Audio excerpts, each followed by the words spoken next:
Students, take out your English grammar book. Open your book at page number 5. Let's begin today's lesson. Your first lesson name is the sentence. Sentence को हिंदी में हम क्या कहते हैं, क्या मतलब होता है? सेंटेंस का मतलब होता है वाक्य, जिसको हम उर्दू में जुमला भी कहते हैं. लेट्स बिगिन, आइए शुरू करते हैं. The sentence. When a group of words is written in proper order and makes a complete sense, we call it a sentence. जब किसी भी शब्दों का समूह प्रॉपर ऑर्डर में यानी उचित क्रम में उचित तरीके से लिखा जाता है और उसका एक कंप्लीट सेंस बनता हो यानी उसका पूरा अर्थ निकलता हो और उस सेंटेंस का अर्थ हमारी समझ में आता हो, उसको हम सेंटेंस कहते हैं. ठीक है. Study the following groups of word. अब नीचे लिखे हुए जो ग्रुप हैं वर्ड्स के, इनकी स्टडी करते हैं. फर्स्ट है mother my food for cook me. अब हम ये देख रहे हैं कि इसमें हमें जो है कोई इसका कंप्लीट जो है मीनिंग हमारी समझ में नहीं आ रहा. अगर हम इसको हिंदी में ट्रांसलेट करें तो ये बनेगा मम्मी मेरी खाना मेरे लिए पका रही है, जो कि कोई प्रॉपर इसकी मीनिंग नहीं निकल रही है. सेकंड देखते हैं. Homework doing his is boy. The homework जो है कर रहा है उसका है लड़का. अब इसका भी कोई हमारा जो है प्रॉपर मीनिंग हमें इसका समझ में नहीं आ रहा है. अब हम थर्ड देखते हैं. Runs rails train the own. इसका मीनिंग है हिंदी में कि दौड़ रही है पटरी पर ट्रेन ऊपर.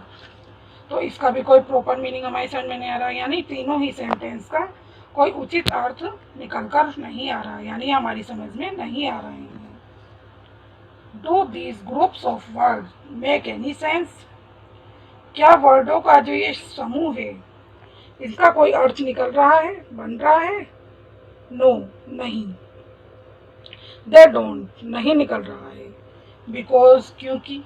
दे have not been written in their proper order, क्योंकि वो अपने उचित क्रम में उचित तरीके से लिखे हुए नहीं हैं. ठीक है. Now read the same groups of word again. अब हम दोबारा इन्हीं सेम ग्रुप्स ऑफ वर्ड को रीड करते हैं, यानी जो हमने ऊपर पढ़े थे वो हमारे प्रॉपर वे में लगे हुए नहीं थे. अब हम नीचे स्टडी करते हैं. फर्स्ट देखिए. My mother कुक्स food for me. मेरी मम्मी मेरे लिए खाना पकाती हैं. यानी यह सेंटेंस हमारा सही लग रहा है, इसका मीनिंग हमारी समझ में आ रहा है, ये वाला सेंटेंस हमारा करेक्ट है. सेकंड देखते हैं. The boy is doing his homework. लड़का जो है वो अपना काम कर रहा है. इसका भी मीनिंग प्रॉपर हमारी समझ में आ रहा है. थर्ड है. The train runs on rails. Train जो है वो पटरी पर चलती है. तो ये भी मीनिंग इसका जो है वो हमारी सही समझ में आ रहा है. Let's do it. ये वर्क आपका बुक का पेज नंबर 5 का है. आपकी बुक में स्पेस दिया हुआ है, आपको उसमें फिल करना है. मैंने इसे आपको शीट पर सॉल्व करके दिखाया है. मैं इसको समझा देती हूँ आपको एक बार. देखिए. Rearrange the following groups of words to make meaningful sentence. नीचे लिखे हुए वर्डों का जो समूह है, शब्दों का ग्रुप जो है, उसको हमें इस तरीके से अरेंज करना है ताकि उसका जो सेंटेंस का अर्थ है वो सही से हमारी समझ में आ जाए. फर्स्ट देखिए. इसके लिए हमें सबसे पहले क्या करना है, जो फर्स्ट वर्ड है हमारा हर उसमें से वर्ड में हम कैपिटल बनाएंगे और लास्ट में एक फुल स्टॉप ज़रूर लगाएंगे. ठीक है. फर्स्ट देखिए. Flying is high sky the in bird the. अब ये वाला जो हमारा लाइन है ये प्रॉपर ऑर्डर में हमारी अरेंज नहीं हुई है. अब हम इसको कैसे अरेंज करेंगे. The bird is flying high in the sky. ये वाली हमारी प्रॉपर ऑर्डर में लगी हुई है. फर्स्ट वर्ड हमने कैपिटल यहाँ पर बनाया है और लास्ट में हमने फुल स्टॉप लगाया है. अब इसकी हिंदी में आपको ट्रांसलेट बता देती हूँ करके. बर्ड जो है वो उड़ रही है ऊंची आसमान में. सेकंड देखिए. लव पेरेंट्स माई डियरली मी. अब हम इसको कैसे बनाएंगे. My parents love me dearly. मेरे मम्मी पापा मुझे प्यार और दुलार करते हैं। थर्ड देखिए, begin will the game soon very. इसको हम ऐसे बनाएंगे, the game will begin very soon. Game जो है वो बहुत जल्दी शुरू हो जाएगा। फोर्थ है हमारा, must we food slowly eat our. इसको हम बनाएंगे, we must eat our food slowly. हमें अपना खाना धीरे से खाना चाहिए। फिफ्थ है हमारा, phone is the talking on girl the. तो इसको हम बनाएंगे, the girl is talking on the phone. लड़की फोन पर बातें कर रही है। सिक्स है हमारा, slowly the walks man old. तो इसको हम बनाएंगे, the old man walks slowly. बूढ़ा आदमी धीरे चलता है। सेवेंथ और लास्ट है हमारा, speak always should truth the we.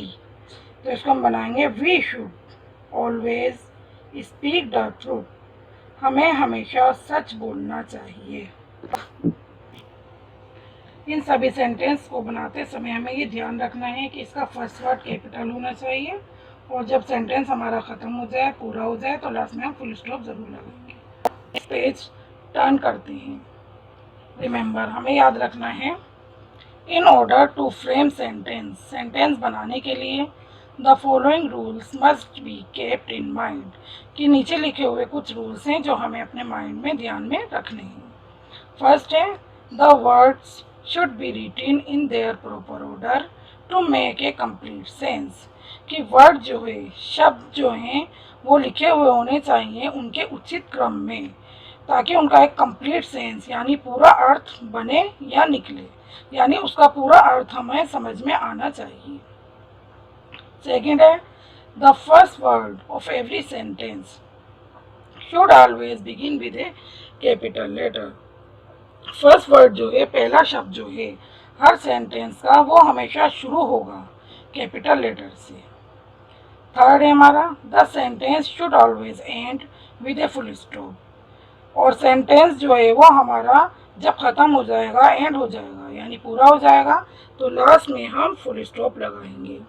A sign of interrogation, sign लगाएंगे हम इंटरोगेशन का यानी क्वेश्चन मार्क का। अगर कोई हमसे क्वेश्चन पूछ रहा है, सवाल पूछ रहा है, किसी चीज़ के बारे में मालूम कर रहा है, तो लास्ट में हम ऐसा क्वेश्चन मार्क लगाएंगे। और ए साइन ऑफ एक्सक्लेमेशन, और एक्सक्लेमेशन का साइन लगाएंगे जो ये वाला होता है, जिसमें हमें पता चलता है कि अचानक से अगर कोई हमें फीलिंग आई है, सडन फीलिंग जिसको हम कहते हैं, जैसे खुशी की हो, दुख की हो, तब हम ये वाला मार्क्स लगाएंगे। फॉर एग्जाम्पल, फर्स्ट है हमारा, I go to school by bus. मैं स्कूल जाता हूँ बस के द्वारा, या मैं बस से स्कूल जाता हूँ। Second, where have you kept my shoes. Where, यहाँ पर ये क्वेश्चन पूछ रहा है कि तुमने मेरे शूज़ कहाँ रखे हैं, तो यहाँ पर लास्ट में हम क्वेश्चन मार्क लगाएंगे। थर्ड है हमारा, wow we have won. Wow, हम जीत गए। तो यहाँ पर सडन फीलिंग आ रही है, खुश हो रहे हैं कि वाओ हम मैच जीत गए, तो यहाँ पर हमने ये एक्सक्लेमेशन का साइन लगाया है। अब ये वाला वर्क हमारा आपकी बुक का पेज नंबर 6 का है। इसको आपको बुक में ही फिल करना है, आपके स्पेस दिया हुआ है। Write the following sentences by using capital letters, full stops, question marks और sign of exclamation wherever required. अब इसको आपको सेंटेंस को लिखना है यूज़ करके, जहाँ ज़रूरत हो कैपिटल लेटर लगाना है, फुल स्टॉप लगाना है, अगर क्वेश्चन मार्क का है, कोई क्वेश्चन पूछ रहा है तो क्वेश्चन लगाना है, और अगर उससे सडन फीलिंग आ रही है, कोई एक्सक्लेमेशन का है, तो उसमें हमें साइन ऑफ एक्सक्लेमेशन लगाना है जहाँ भी ज़रूरत हो। फर्स्ट है हमारा, देखते हैं ये, चलिए। Rinki washes her hand before every meal. क्या ये सेंटेंस आपको सही लग रहा है? नहीं, इसमें क्या मिस्टेक है?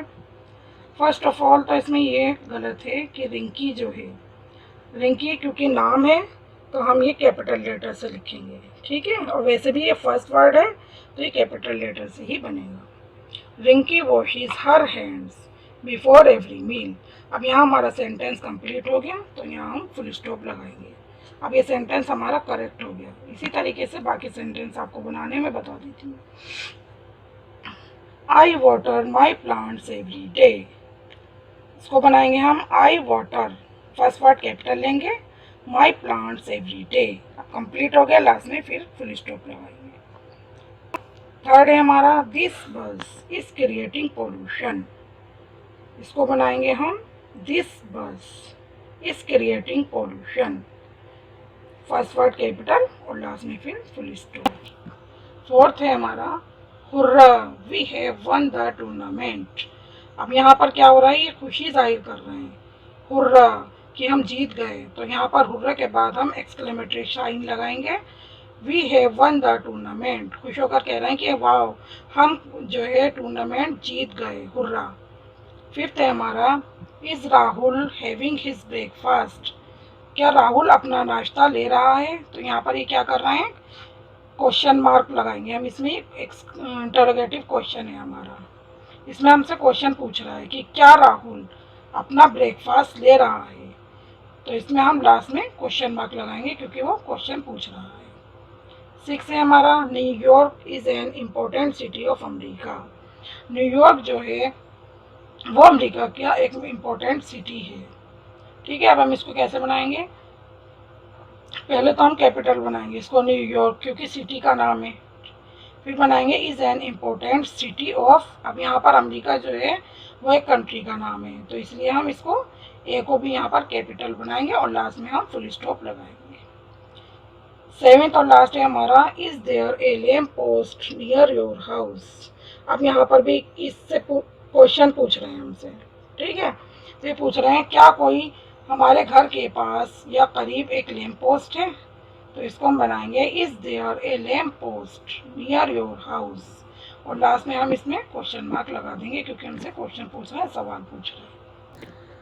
The phrase read the following sentences, नीचे लिखे हुए सेंटेंसेस को पढ़िए। फर्स्ट है हमारा अक्रॉस द रोड, रोड के पार। सेकंड है अंडर द टेबल, टेबल के नीचे। थर्ड है हमारा ए फनी स्टोरी, एक मज़ेदार कहानी। Fourth at the airport, airport पर। ऑफ नो यूज़, किसी भी यूज़ का नहीं, काम का नहीं। सिक्स है हमारा यस्टरडे इवनिंग, कल की शाम यानी गुजरी हुई शाम। सेवेंथ है ऑन द ट्री, पेड़ के ऊपर। एट है हमारा इन द मिरर, शीशे के अंदर या शीशे में। नाइन्थ है ए क्रिकेट मैच, एक cricket match. The above groups of words make some sense but not complete sense, ऊपर लिखे हुए वर्डों का जो समूह है उसका कुछ सेंस तो निकल रहा है, यानी कुछ अर्थ समझ में आ रहा है थोड़ा सा, बट नॉट कंप्लीट सेंस, लेकिन पूरा अर्थ नहीं समझ में आ रहा है उसका, हमें थोड़ा सा ही समझ में आ रहा है। देयरफॉर, इसीलिए दे आर कॉल्ड फ्रेजेस, इसलिए हम इनको फ्रेजेस कहते हैं। A group of words that make some sense but not complete sense is known as a phrase, शब्दों का ऐसा समूह जिसका कुछ अर्थ तो निकलता हो, हमारी समझ में आता हो, लेकिन उसका पूरा अर्थ समझ में नहीं आता हो, उसको हम फ्रेज कहते हैं। रिमेंबर, याद रखिए, phrase. These groups of words don't have a verb, ये जो वर्डों का ग्रुप है इसकी कोई वर्ब नहीं होती, यानी फ्रेज में कोई वर्ब नहीं होती। सेंटेंस, लेकिन वाक्य में these groups of words have a verb, इन शब्दों के समूह में वर्ब होती है। Remember that just any group of words can not be described as a phrase, याद रखिए किसी भी शब्दों के समूह को हम डिस्क्राइब नहीं कर सकते एज ए फ्रेज, यानी उसको हम नहीं बता सकते phrase. A phrase must have some sense, phrase में कुछ सेंस यानी कुछ उसका अर्थ ज़रूर होना चाहिए, कुछ उसका मीनिंग निकले, वो फ्रेज होता है। फॉर एग्जाम्पल, जैसे एग्जाम्पल दिया है इन्होंने, played A hockey, not a phrase, ये फ्रेज नहीं है, सिर्फ इससे हमें थोड़ा सा ही मतलब समझ में आ रहा है। आगे देखिए, ए हॉकी मैच इसका हमें मीनिंग समझ में आ रहा है। तो ये फ्रेज है। ए phrase can be form into a sentence. किसी भी फ्रेज को हम सेंटेंस में बना सकते हैं बाय एडिंग, उसमें जोड़कर, समथिंग मीनिंगफुल टू इट। कुछ चीज़ें जो मीनिंगफुल हो, जिनका अर्थ निकलता हो, उनको जोड़कर हम इस फ्रेज को बना सकते हैं। I hope you will understand the lesson properly. That's all for today. Thank you.